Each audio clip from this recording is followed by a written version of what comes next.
أعوذ بالله من الشيطان الرجيم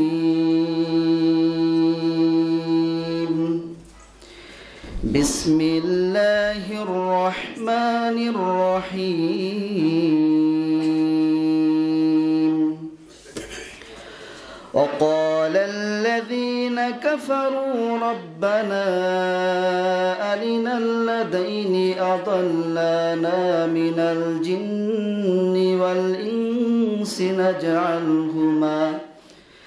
نجعلهما تحت أقدامنا ليكونا من الأسفلين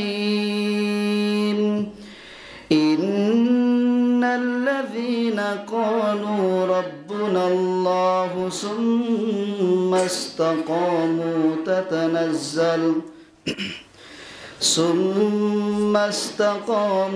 تتنزل عليهم الملائكة ألا تخافوا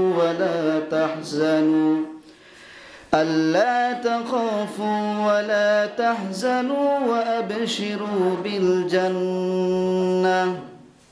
وأبشروا بالجنة التي كنتم توعدون نحن أولياؤكم في الحياة الدنيا وفي الآخرة ولكم فيها ما تشتهي أنفسكم ولكم فيها ما تدعون نزلا من غفور رحيم ومن أحسن قولا ممن دعا إلى الله وعمل صالحا وقال إنني من المسلمين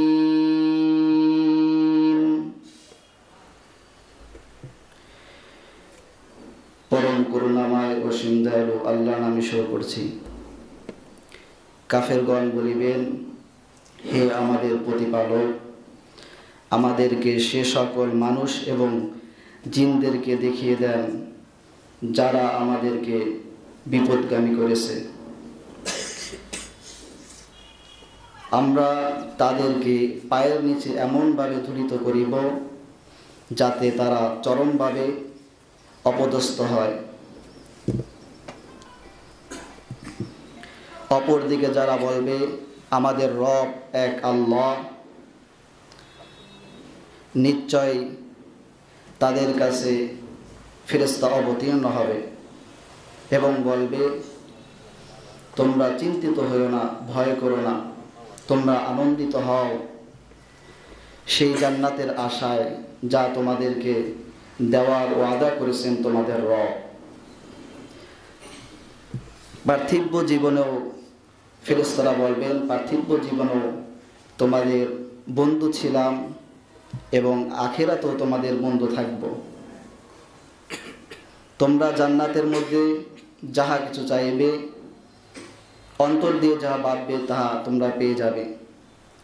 অতি ক্ষমাশীল পরম দয়াময় আল্লাহ তাহার পক্ষ থেকে প্রাথমিকভাবে আত্মীয়তা স্বরূপ। তাহার কথার চাইতে উত্তম কথা আর কার হতে পারে যে নিজে মানুষকে আল্লাহর পথে রাখে এবং নিজে পুণ্যের কাজ করে এবং একজন মুসলমান দাবি করে। আল কোরআন।